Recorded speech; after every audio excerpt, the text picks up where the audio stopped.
Eu tentei gravar esse vídeo hoje mais cedo e tava num turbilhão muito grande de pensamento e não consegui organizar as coisas. E a gente fica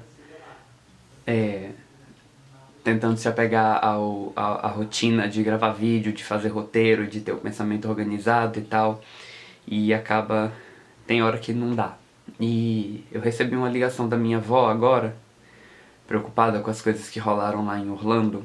E resolvi, na emoção da coisa ainda, ligar a câmera e falar e desabafar e ver o que que sai, assim.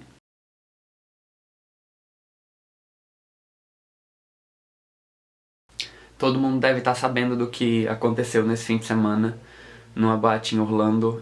Um atirador entrou na boate e matou cerca de 50 pessoas numa festa gay, que era também uma festa latina. Um caso de visível motivação LGBTfóbica e xenofóbica num país como os Estados Unidos, que tem acirrado todos os dias a quantidade de ódio contra as pessoas LGBT e contra imigrantes, especialmente imigrantes latinos. E tá sendo horrível lidar com essas notícias todas e com essas coisas todas acontecendo, assim.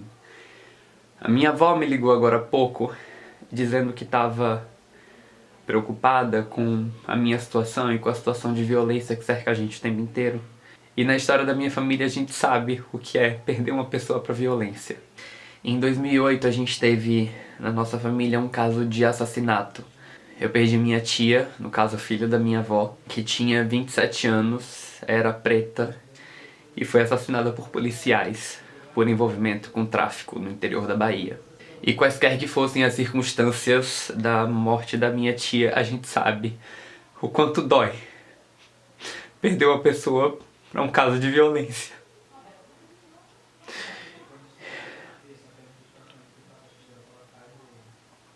E a minha avó tem toda a razão de ter medo, porque a sensação é que a gente vive com a morte e com a violência no horizonte da gente o tempo inteiro. Esse tiroteio aconteceu numa boate frequentada por um público LGBT. E quando eu penso nesses espaços, são espaços que eu frequento o tempo inteiro.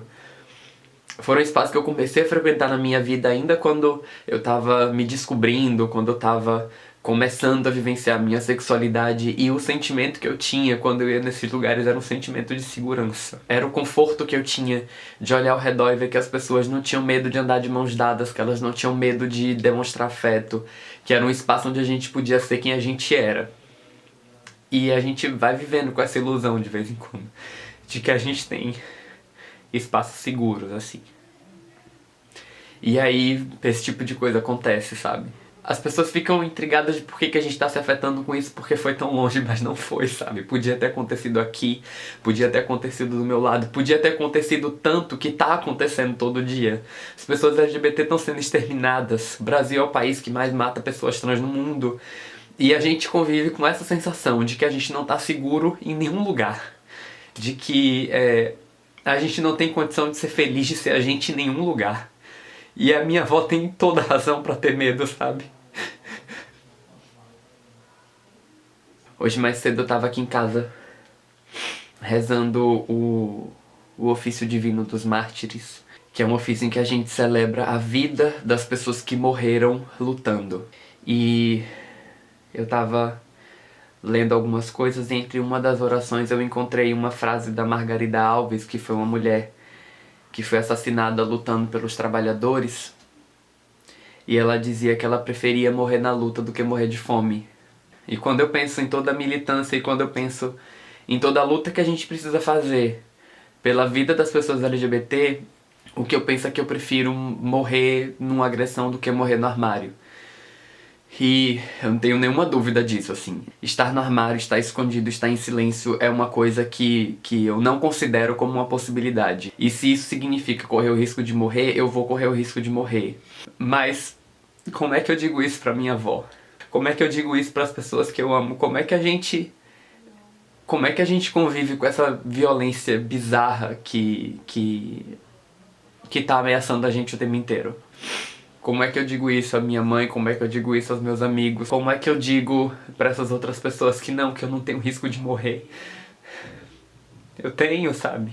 Eu podia ser qualquer uma dessas 50 pessoas. Amanhã eu posso ser uma dessas 50 pessoas. A gente tá convivendo com a morte, com a violência no horizonte da gente o tempo inteiro. O tempo inteiro. E isso é injusto, isso não faz sentido, isso precisa parar. Não faz sentido a gente viver sufocado com a sensação de que a gente não tem segurança em lugar nenhum. É injusto, é injusto. Essa coisa não pode continuar acontecendo assim. E é bizarro porque as pessoas tentam negar que isso foi uma violência provocada por ódio, sabe? A polícia falando em terrorismo e a mídia sequer mencionando a base LGBTfóbica e xenofóbica desse tipo de crime. E as pessoas atacando os problemas errados e fazendo de conta que esse problema não acontece. E fica parecendo que as pessoas querem negar que foi um crime homofóbico e as pessoas querem negar que foi um crime xenofóbico para que elas façam de conta que a homofobia delas não mata e que a xenofobia delas não mata, mas mata. Uma violência como essa é uma materialização de uma violência que já está em curso na cultura. Vocês já matam a gente o tempo inteiro. O atirador só botou o dedo no gatilho para terminar o trabalho. Mas cada piada, cada xingamento, cada olhar torto é um jeito de matar a gente. Vocês matam a gente o tempo inteiro, a cultura mata a gente o tempo inteiro. A gente vai morrendo um pouquinho todo dia até um dia que alguém termina o trabalho com um tiro na nossa cabeça. A gente precisa começar a assumir responsabilidade por cada mínima forma de estigmatização que tá aí na cultura em curso todo dia, porque é isso que mata a gente. Isso que cria a nossa insegurança, isso que cria o nosso medo de morrer até o dia que a gente morre de verdade. E eu certamente não vou dizer isso à minha avó, mas eu reitero que eu prefiro morrer lutando do que morrer no armário. Eu prefiro morrer numa agressão do que morrer em silêncio, do que morrer escondido, do que morrer sufocado por não poder dizer a minha verdade. E o pensamento que eu vou guardar e que eu vou levar comigo é que a gente precisa continuar resistindo o tempo inteiro. E que a gente vai fazer de tudo para que o sangue da gente não continue sendo derramado.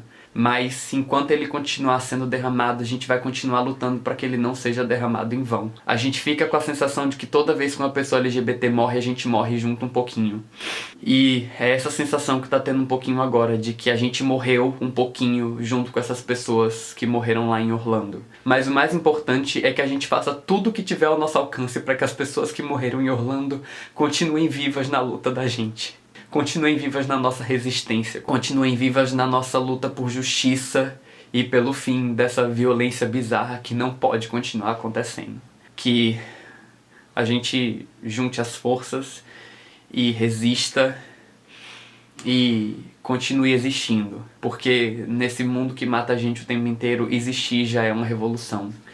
E que a gente lute para continuar existindo e para que isso um dia acabe. Porque precisa acabar. Precisa acabar com urgência. Isso precisa acabar.